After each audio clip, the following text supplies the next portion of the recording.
ଝାରସୁଗୁଡ଼ା ମହିଳା ମହାବିଦ୍ୟାଳୟରେ ପଢ଼ୁଥିବା କରୀନା ମିର୍ଦ୍ଧା 482 ମାର୍କ ରଖି ଯୁକ୍ତ 2 କଳା ବିଭାଗରେ ହୋଇଛନ୍ତି ମହିଳା କଲେଜ ଟପ୍ପର।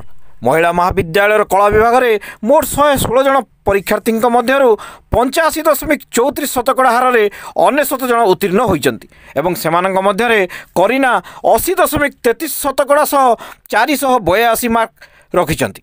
ଝାରସୁଗୁଡ଼ା ଜିଲ୍ଲା ଲଖନପୁର ବ୍ଲକ ବିସି ଉତ୍କା ଗାଁର ସୁଲୋଚନା ଏବଂ ରାମ ମିର୍ଦ୍ଧାଙ୍କ ସୁପୁତ୍ରୀ ହେଉଛନ୍ତି କରୀନା। ଭବିଷ୍ୟତରେ IPS ଅଫିସର ହେବାର ଲକ୍ଷ୍ୟ ରଖିଥିବା କରୀନା ମହିଳା ମହାବିଦ୍ୟାଳୟର ଛାତ୍ରୀ ନିବାସରେ ରହି ପଢ଼ୁଥିଲେ ଏବଂ ତାଙ୍କର ସଫଳତାର ଶ୍ରେୟ ମହାବିଦ୍ୟାଳୟର ଅଧ୍ୟକ୍ଷ ତଥା ଅନ୍ୟାନ୍ୟ ଶିକ୍ଷକ ଶିକ୍ଷୟିତ୍ରୀମାନଙ୍କୁ ସେ ଦେଇଛନ୍ତି। समस्त को मोर नमस्कार। मु करीना मिर्धा, मोर ग्रामर नाम बिसी उत्का। आज बहुत खुशी अच्छी कि मु आर्ट्स स्ट्रीम रे टॉप करी।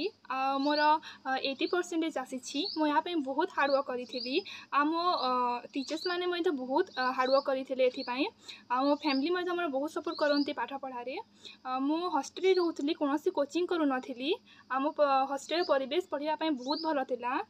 आम प्रिंसिपल डॉक्टर सरोज कुमार कुंवर को मुझे धन्यवाद जनइबी कि से आम हॉस्टल पाठ पढ़ा परिवेश बहुत किसी करिसेंती।